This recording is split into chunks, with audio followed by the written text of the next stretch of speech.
Bon, alors, avant de commencer, je tiens à préciser que c'est les sondiers qui m'ont forcé à faire ça. Les sondiers et Maxime en gestion. Il y a lui aussi. Voilà, donc si jamais vous trouvez ça nul, bah plaignez-vous à eux. Ce sera pas nul, Hubert. Ouais, c'est ça. Ça risque d'être à chier quand même. Je sais. Enfin bref, je vais commencer. Bonsoir à tous. Bonsoir à tous. Ça commence bien. Bonsoir à tous, ici Feldoup. Aujourd'hui, j'aimerais vous parler d'un sujet. Un sujet qui m'a pris approximativement 742 mois de recherche et j'y ai laissé une bonne partie de ma santé mentale. C'est pour ça que je vais avoir un peu de mal à vous parler de ce sujet. Mais c'est non sans émotion que j'aimerais vous présenter un iceberg des figures de style. Donc, si vous ne connaissez pas le principe d'un iceberg, plus on descend en direction des abysses, plus les sujets sont obscurs. Donc, en l'occurrence, plus nous descendrons, plus les figures de style auront un nom claqué au sol, et plus leurs effets seront compliqués. Donc, je n'expliquerai pas moi-même les figures de style. Si vous voulez avoir une définition, je pourrais vous la fournir, mais il faudra me le demander. C'est bon, c'est clair pour tout le monde ? Nous pouvons commencer avec la première strate de l'iceberg, le ciel. Celle-là, normalement, vous les connaissez toutes, ces figures de style. Donc je vais quand même les lire. Il y a la comparaison, la métaphore, le pléonasme et l'euphémisme. Est-ce que quelqu'un veut que j'en définisse une ? Non. Ok, c'est bien ce que je me disais. On va passer maintenant à la partie émergée de l'iceberg. On touche enfin la glace. Donc je vais vous les lire. Il y a l'hyperbole, la gradation, la litote, la périphrase, l'analogie, l'assonance et l'allitération, l'antithèse, l'oxymore, la personnification, l'allégorie, la mise en abîme, la digression et la question rhétorique. La litote. Tu veux que j'explique la litote ? Oui. Alors, la litote, c'est quand tu dis le contraire du contraire de quelque chose pour dire ce quelque chose. Par exemple, si je veux dire Paul, tu es beau, je vais dire Paul, tu n'es pas moche. Comment ça, c'est faux ? Paul, il est pas beau. Oh. Eh bien, j'espère que c'était une antiphrase. Une antiphrase étant une figure de style où on dit le contraire de ce qu'on pense. À savoir que Paul moche serait un oxymore. Un oxymore est une figure de style dans laquelle deux mots côte à côte dans un même groupe nominal sont opposés.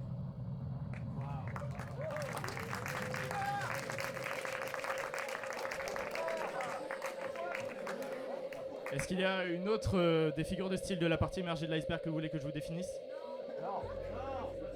Ok. La mise en abîme. Tu veux que j'explique la mise en abîme ? La mise en abîme, celle-là, normalement, on la voit en cours, mais si tu veux, Basile, la mise en abîme, c'est quand on voit un média à l'intérieur du média. Par exemple, quelqu'un dans un film qui regarde un film. C'est pas très compliqué. Bien, on va maintenant passer en dessous du niveau de l'eau. Et si, avec les eaux claires. Dans les eaux claires, nous avons l'énalage, l'ellipse, le mot valise, la métonymie, l'épanadiplose, la synecdoque, l'hypotypose, la prosopopée et la prétérition. C'est quoi la synecdoque ? Alors, la synecdoque, c'est un type de métonymie. Mais qu'est-ce qu'une métonymie ? Une métonymie, c'est quand on remplace un mot par un autre mot en comptant sur le lien logique entre les deux. Je vais donner des exemples, vous en faites pas. Et en l'occurrence, la synecdoque, c'est quand on remplace un mot qui est inclus dans l'autre mot. Je vais donner un exemple pour qu'on comprenne. Si je dis qu'en 1998, la France a gagné la Coupe du Monde, c'est faux. La France ne joue pas au foot, étant donné que c'est un pays. Ce sont l'équipe des Bleus, guidée par Zinedine Zidane, qui ont gagné. Et ces mecs font partie de la France. C'est ça une synecdoque. L'énalage, c'est une figure de style très pratique, notamment lorsque quelqu'un vous fait chier avec un pléonasme. Un pléonasme, vous savez ce que c'est, ben voilà. Vous avez tous connu quelqu'un qui vous fait chier en vous disant « c'est pas français, c'est un pléonasme ». Eh bien, à cette personne, vous pouvez lui rétorquer « et non, c'est peut-être un pléonasme, mais c'est aussi un énalage ». Un énalage, c'est quand on fait exprès de faire une faute de français. Donc à ce moment-là, non seulement vous avez une rhétorique à casser l'acier, mais en plus, vous l'humiliez sur la place publique en lui montrant que vous connaissez mieux les figures de style que lui.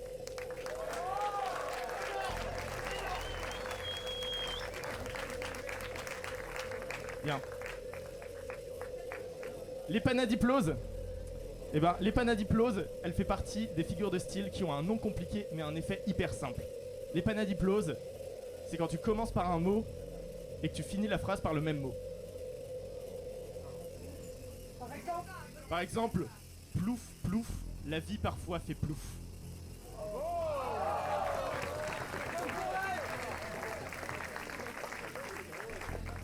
Une autre, ou je peux passer à la suite? La suite. Très bien. On passe à présent dans les eaux profondes.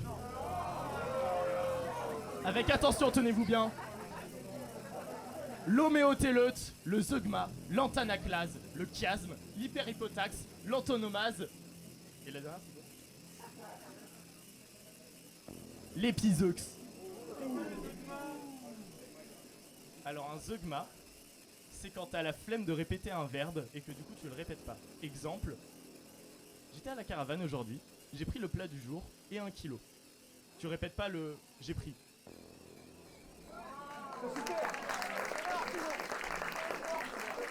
Ou alors, autre exemple de zeugma, tu peux dire j'aime la poutine au Québec, mais pas en Russie.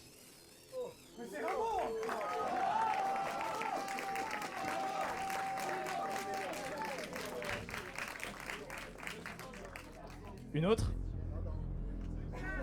Le chiasme. Alors le chiasme, c'est très chiant à expliquer. C'est quand il y a un effet de miroir au sein de ta phrase. Je vais donner plusieurs exemples. Déjà, la phrase un peu originale, je vous l'accorde, je malaxe un lama. Il y a ici un effet de miroir au milieu de la phrase, avec le son ma et le son la. Je malaxe un lama. Il y a un effet de miroir.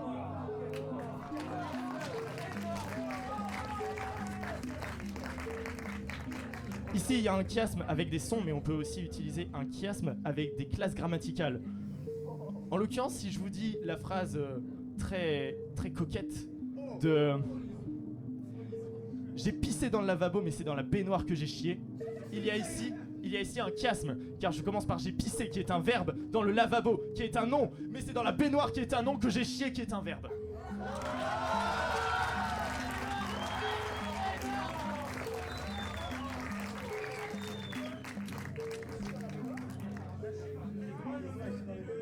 Alors l'homéotéleute, elle fait aussi partie des figures de style qui ont un nom compliqué mais un effet simple. L'homéotéleute, c'est quand tu fais des rimes en prose. Si par exemple je me mets à parler en rime alors que je ne fais pas un poème, ça sera une prose. Ça sera une homéotéleute, pardon. Oh. Pardon. Je m'excuse Cajou, j'ai privilégié la violence physique à la violence verbale qui est pourtant le centre de mon sujet. Je tiens à m'excuser. C'est ce que j'ai dit. Bien, est-ce qu'il y en a une autre ou on peut passer à la suite? Ok. Lumière rouge. On passe désormais aux abysses. Les abysses avec l'anacolute, la métalepse, la diaphore, la silepse, l'hypanage, l'homéoptote et la syndète. L'anacolute, c'est quand dans une même phrase, tu commences par un sujet, mais tu finis par un autre sujet. Exemple, un exemple d'un grand poète de notre ère, le sang de tes morts, vous allez manger. Ici, on a une anacolute, car tu commences par le sang de tes morts, le sujet, c'est la deuxième personne du singulier, mais vous allez manger, le sujet, c'est ici la deuxième personne du pluriel.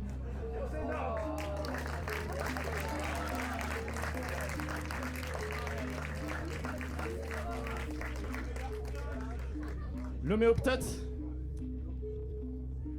Alors l'homéoptote, je vais vous lire la définition de Wikipédia parce que je suis sûr que ça vous ferait très plaisir. Alors d'après Wikipédia, l'homéoptote, c'est une figure de style reposant sur la répétition de formes morphéo-syntaxiques sur la base d'un parallélisme grammatical des marqueurs morphologiques ou morphèmes. Un exemple, déjà je vais expliquer un peu dans un français qu'on peut tous comprendre parce que j'ai rien compris.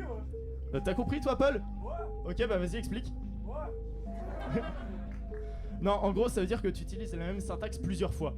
Par exemple, si je dis que ici sont rassemblés, bon, ça sera malheureusement faux, mais ici sont rassemblés tous les sondiers, tous les exploits, tous les images, tous les gestions, tous les montages. pardon. Et bah ici, on a une homéoptote, car j'ai répété la syntaxe de tous les, avec une option.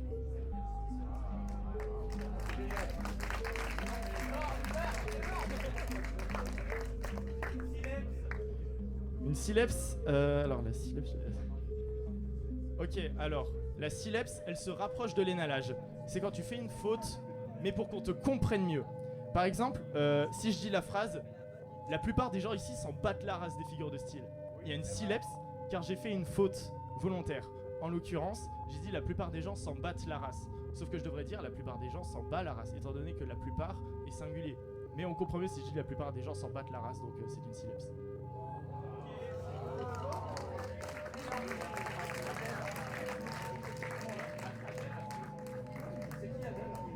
De qui? Ah, c'est la syndette. La syndette. On voit pas très bien avec les lights. Alors la syndette, c'est quand il y a une absence de liaison entre deux trucs liés. Et celle-là, je l'avoue, je l'ai pas très bien comprise. Mais j'ai trouvé un exemple sur internet qui pourra convaincre certains. Un exemple de syndette, c'est: elle est venue toute nue, il est venu tout de suite.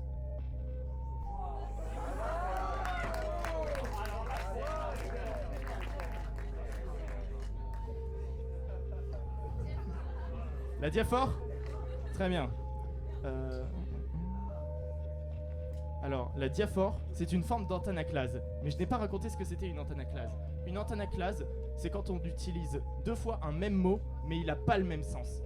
Une phrase très connue d'antanaclase, c'est « le cœur a ses raisons que la raison ignore ». Ici, on répète le mot raison, mais il n'a pas le même sens. Et donc, la diaphore, c'est un type d'antanaclase, mais les deux sens du mot sont du même domaine. Un exemple de diaphore que je peux vous fournir, c'est « je mange du pâté avec pâté ». Ici, le domaine commun aux deux pâtés, c'est le gras, évidemment.